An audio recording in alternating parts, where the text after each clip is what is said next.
ఈ వీడియో ఎవరైతే ఎగ్జామ్స్లో కట్ ఆఫ్కి నియరెస్ట్గా అంటే 1 మార్కు 2 మార్కులు 3 మార్కులు అలా నియరెస్ట్గా వచ్చి ఎవరైతే ఉద్యోగాన్ని క్రాక్ చేయలేకపోతున్నారో సో వాళ్ళ కోసం ఈ వీడియో.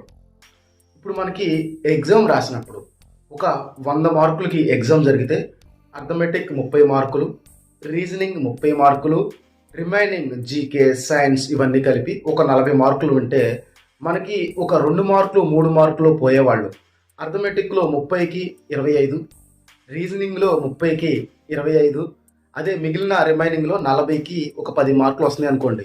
ఇప్పుడు మనకి ఒక 2-3 మార్కులు వస్తే ఉద్యోగం వస్తుంది అనుకున్నప్పుడు సో అందరూ ఏం చేస్తారంటే ఆ 10 మార్కులు ఇంక్రీజ్ చేయడానికి ఫస్ట్ ప్రియారిటీ అయితే ఇస్తారు.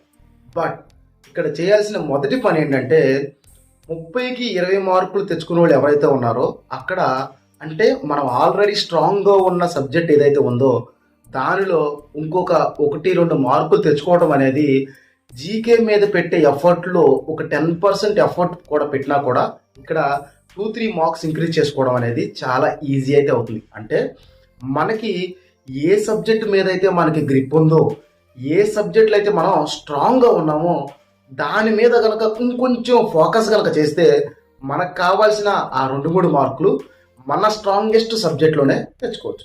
ఇది చేస్తూనే అప్పుడు వీక్గా ఉన్నటువంటి సబ్జెక్ట్ ఏది ఉందో దాన్ని కూడా ప్రిపేర్ అవ్వాలి. అంటే మన ప్రియారిటీ మన స్ట్రాంగ్గా ఏ సబ్జెక్టులు అయితే ఉంటామో దాంట్లో ఫుల్ మార్క్స్ కనుక స్కోర్ చేయడానికి ఎఫర్ట్ పెడితే డెఫినెట్గా ఆ 2-3 మార్కుల్లో ఎక్కడైతే ఫెయిల్ అవుతున్నామో వాటిని అయితే ఈజీగా అయితే తెచ్చుకోవచ్చు.